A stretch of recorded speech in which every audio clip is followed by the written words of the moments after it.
तो royal rumble की शुरुआत हुई 30 वुमेन्स रॉयल रंबल मैच के साथ और नंबर 1 पे आई शार्लेट फ्लेयर। लेकिन जो नंबर 2 का एंट्रेंस था वो और भी ज्यादा अच्छा था क्योंकि वो था एलेक्सा ब्लिस का। शार्लेट और एलेक्सा ब्लिस दोनों टैग टीम पार्टनर है और अब ये देखना था कि वो दोनों साथ में क्या करेंगे। उन दोनों का सेगमेंट बहुत अच्छा था। दोनों ने एक दूसरे को ये बताया कि वो दोनों एक दूसरे को एलिमिनेट कर सकती है, लेकिन फिर दोनों ने हाथ मिला लिया और फैसला किया कि वो रॉयल रंबल में भी टैग टीम बन के रहेंगे। उसके बाद नंबर 3 पे आई काइनन, नंबर 4 पे आई नाया जैक्स और नंबर 5 पे आई नेविल। नंबर 8 तक तो सब कोई रिंग में भरी हुई थी, लेकिन उसके बाद ग्रेस के आने के बाद 2 एलिमिनेशन किया ग्रेस ने और 1 एलिमिनेशन किया नाया जैक्स ने, यानी कि एलिमिनेशन का दौर चालू हो गया। लेकिन उसके बाद नाया जैक्स ने एलेक्सा ब्लिस को एलिमिनेट करने की कोशिश की, शार्लेट ने एलेक्सा ब्लिस को बचाने की कोशिश की और इसी कोशिश में एलेक्सा ब्लिस और नाया जैक्स दोनों शार्लेट के हाथों एलिमिनेट हो गए। लेकिन उसके बाद 9 नंबर पे आई बेकी लिंच और काफी टाइम के बाद बेकी लिंच और शार्लेट फ्लेयर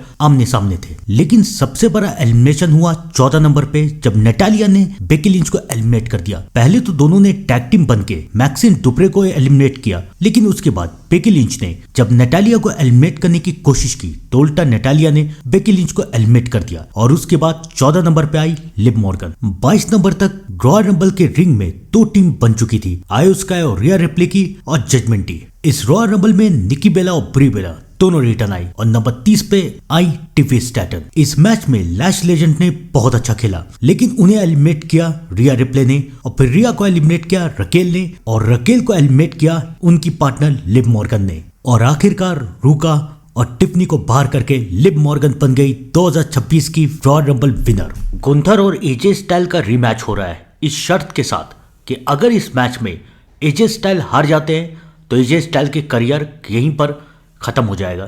तो इस शर्त के साथ गुंथर वर्सेस एजे स्टाइल का मैच हो रहा है और जैसा कि हम लोग देख सकते हैं कि डब्ल्यूडब्ल्यूई खासकर कि ट्रिपल एच गुंथर को बहुत पुश दे रहा है, बहुत पुश दे रहा है, यानी एक्सेस।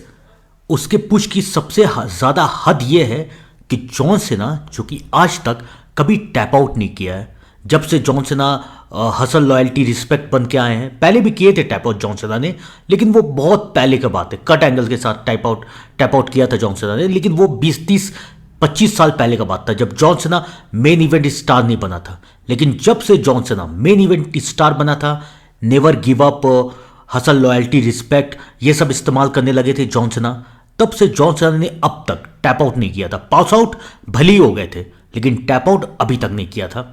तो जॉन सीना ने गुंथर के साथ, वो भी सैटरडे नाइट मेन इवेंट में, हारना अलग बात होता है कि चलो हार गए। सबको पता था कि इस मैच में ये आखिरी मैच है जॉन सीना का, जॉन सीना हारने वाला है, सबको मालूम था, मुझे मालूम था, आपको मालूम था, सबको मालूम था।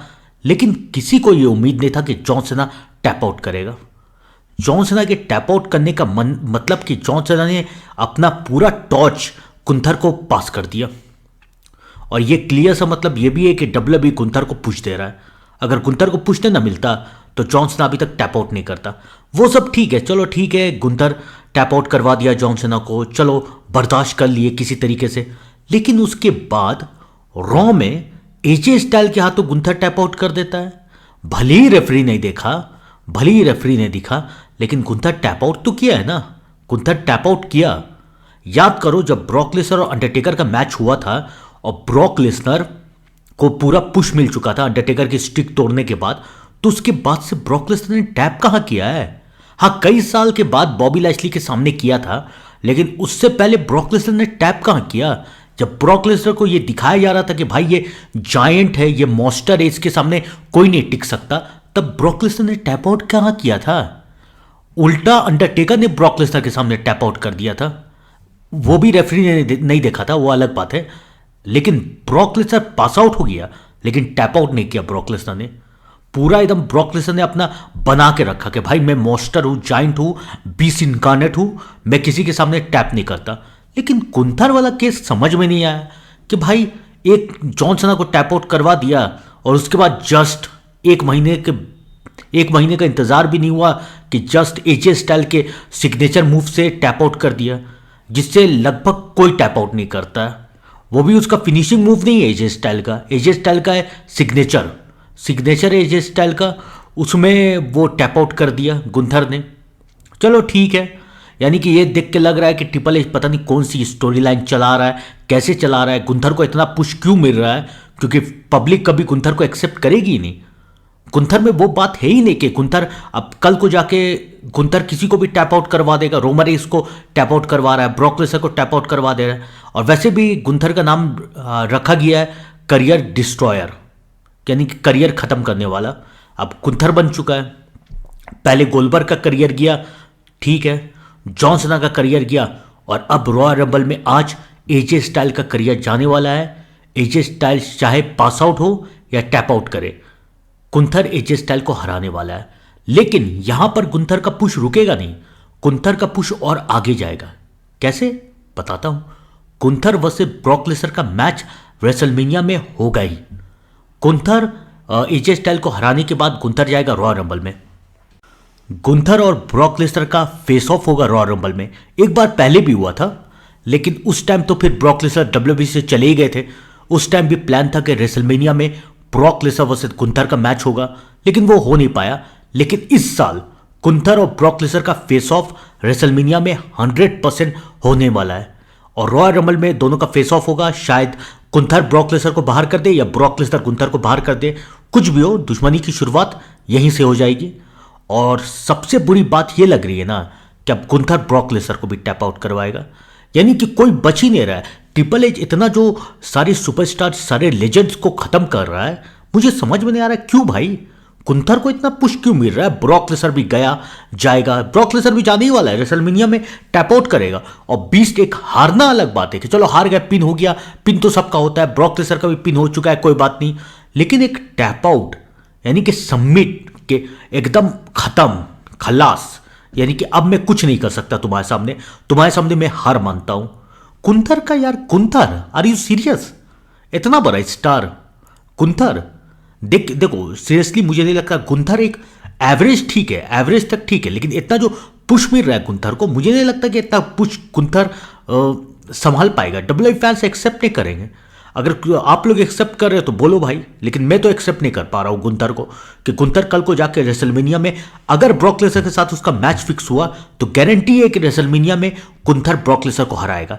और ना ही सिर्फ हराएगा, एक हराना होता कि चलो ठीक है हरा दिया, टॉर्च पास कर दिया, ठीक है कोई बात नहीं, टॉर्च मिल गया गुंथर को, ठीक है कोई बात नहीं। यार गुंथर टैप आउट करवा रहा है, यहां पर टैप आउट करके जा रहे हैं यहां से बंदे। ड्रू मैकिंटायर को अगर इतना ज्यादा पुश मिलता ना जितना गुंथर को मिला है तो मैं बहुत खुश होता, क्योंकि ड्रू मैकिंटायर डिजर्व करता है यार। उसका फिजिक देख के लगता है, उसका फिनिशिंग मूव क्लेमोर, उसको देख के लगता है कि हाँ भाई ये बंदा कुछ है, उसको इतना पुश मिलना चाहिए। लेकिन गुंथर यार, गुंथर को इतना तो कॉडियोस को नहीं मिला है। कॉडियोस तब सबको टैप आउट नहीं करवाया, कॉडियोस भी सबको हराया है, लेकिन एक मैच हारने के बाद कॉडियोस, सेथ रॉलिंग्स और कॉडियोस का कांटे का टक्कर चला है, तब कॉडियोस जीता है। वो भी मैच के आखिर तक कॉडियोस इंजर्ड हो गया। मानता हूं फिर कॉडियोस को भी मौका मिला जीतने का, रॉयल रंबल जीता है, लेकिन रोमन रेंस से फिर भी आ रहा है। उसको बिल्डअप करते करते 2 साल का वक्त लगा है, और वो भी वो फिर टाइटल हार गया। जॉन सीना के हाथों हारा है, ड्रू मैकिंटायर के हाथों हार गया भाई।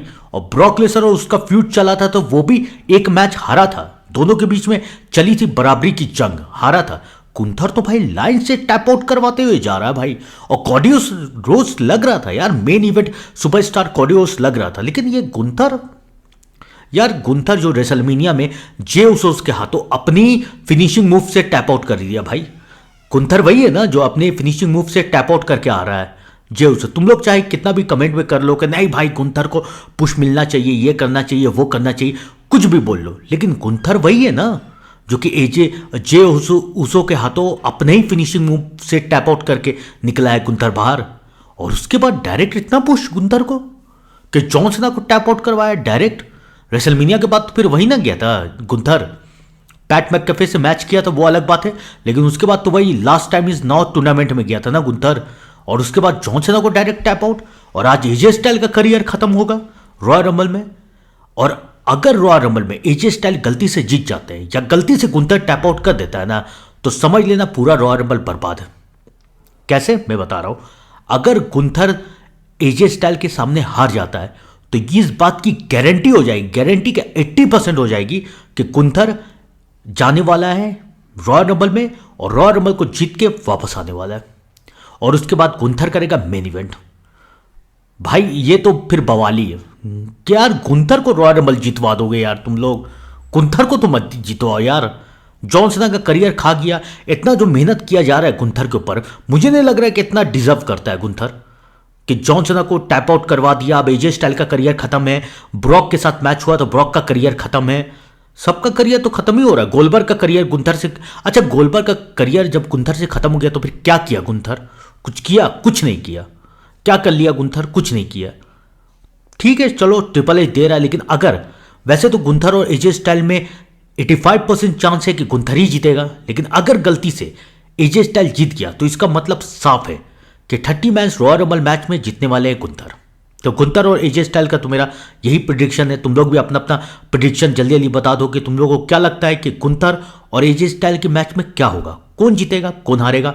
फटाफट अपना प्रिडिक्शन लिख के बताओ।